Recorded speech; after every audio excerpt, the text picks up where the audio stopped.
Since the dawn of Gmod's existence, one thing has stayed true. Real thing, do good. I'd even go as far as saying that it made Gmod as popular as it is today. And that's not even crazy to say considering the original Dorito player models currently have over 1 million subscriptions. That's even more than version 6 of 7-Eleven, which in my opinion is the definitive 7-Eleven. This video will not only be the most nostalgic piece of Gmod content on YouTube, but will also prove that real life things being in Gmod made it what it is today. And this is all on top of some other BS that I talk about. That's right, today we're going to be talking about the nouns of Gmod. Get it?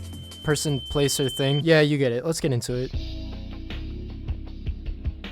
Now, I'd really love to tell you that the original 7-Eleven map was based off an actual location, but unfortunately I can't because it's not. I found a couple examples of places that it could be based off of, but there's not one location online that it is 100% based off of. I also found some terrible AI generated images. I'd rather not just tell you that 7-Eleven itself is real and that's why it matters in the game. No, I'd like to give you some specifics. Unfortunately, it's not based off a specific location. What I can tell you though is the DOMO promotions are actually 100% real. This DOMO promotion ran from October to November in 2009. I don't really understand why they'd have this promotion during the cold seasons because it was mostly a promotion for their Slurpees, but I'm also not a multi-million-dollar company, so what do I know? Well, I take that back because if you've been in the 7-Eleven map before, you've definitely seen this promotion. For only 99 cents, you can get a cup of coffee in a DOMO cup. Now, these paper DOMO cups actually fetch a pretty fucking penny on eBay, along with all the other DOMO 7-Eleven exclusive stuff.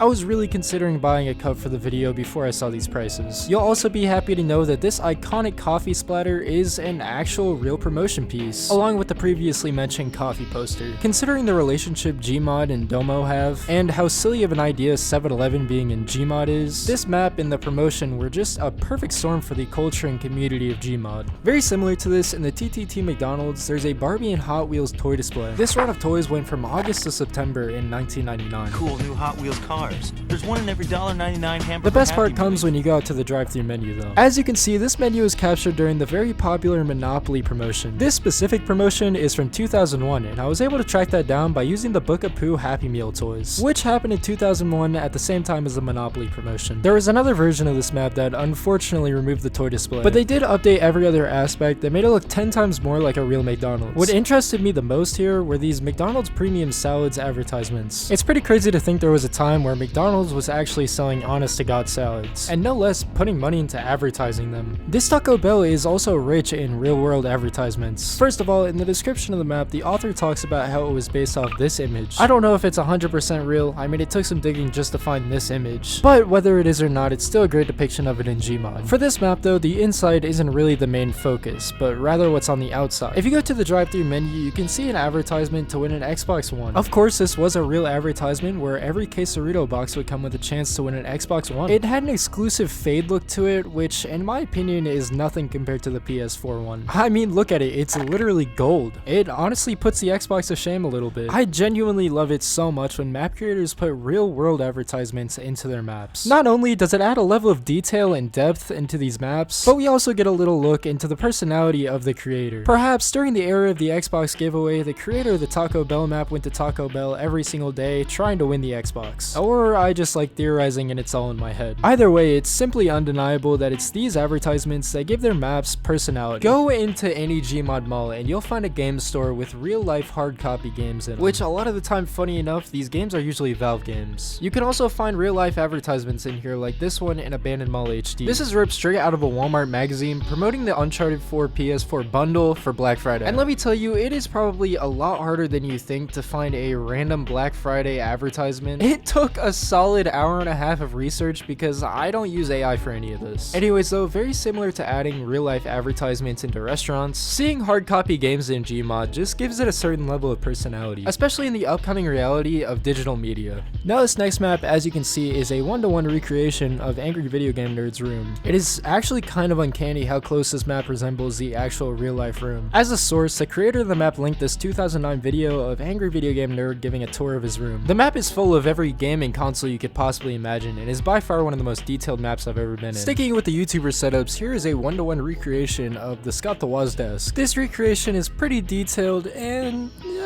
pretty faithful. Since I was a kid, seeing real life things in Gmod has probably been my favorite part of the game. Seeing a McDonald's for some reason was just magical, I don't know why. But that's about all I've got to say about real life places in Gmod, so let's move on to Of course, you have the infamous Dorito player model pack, which came with an assortment of Mountain Dew and Dorito variants. In my opinion, the best and most nostalgic part about these player models is the fact that they're based off real-world promotions. If you're around in the early 2010s, then you remember Game Fuel, with Mountain Dew and Doritos being classified as the gamer snack on the internet. Video game companies and PepsiCo very wisely decided to jump on it, and they did so by creating Game Fuel. Every single bottle cap had a code in it that when you put into the PepsiCo website gave you double XP for whatever game was on the front. There were a couple different games used for this promotion, but the ones highlighted in the player model pack were Halo 4, Modern Warfare 3, and World of Warcraft. It's this type of nostalgia bait that kept these packs alive for years. Except they're not even nostalgia bait, they were genuinely made in the era, which all around just makes them more enjoyable to look back on and even use in an era of Tung Tung Tung Sahur and Skibbity Toilet. Another example are these early 2010s vending machines with old logos on them. I don't even like soda, but I get a deep nostalgia looking at these because they're just a staple of the era.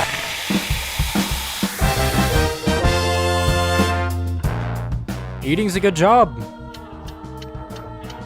Challenging work, indoors. I guarantee you'll not go hungry, because at the end of the day, long as there's 2 people left on the planet, someone is going to want to serve someone food. Another monumental snack mod is the food and household items mod. This mod genuinely has everything you could possibly imagine. Every chip bag you can think of, soda, chicken wrap, even Kinder Surprise eggs. This pack even includes McDonald's for some reason. One thing about this mod that I really like is how balanced the health distribution is. In terms of how much health you get from each item when you eat it, everything here makes sense. For an example, let's go ahead and use all of the McDonald's items. As you can see, a regular cheeseburger only gives you 10 HP. And going down the line, a quarter pounder gives you 20, a regular meal gives you 30, and the extra large meal that doubles everything gives you 60 HP. I also like the detail that was put into the audio cues. They went out of their way to add a sipping audio because there's a drink with the meal. This is what it sounds like to eat a regular cheeseburger. And this is what it sounds like to eat the meal.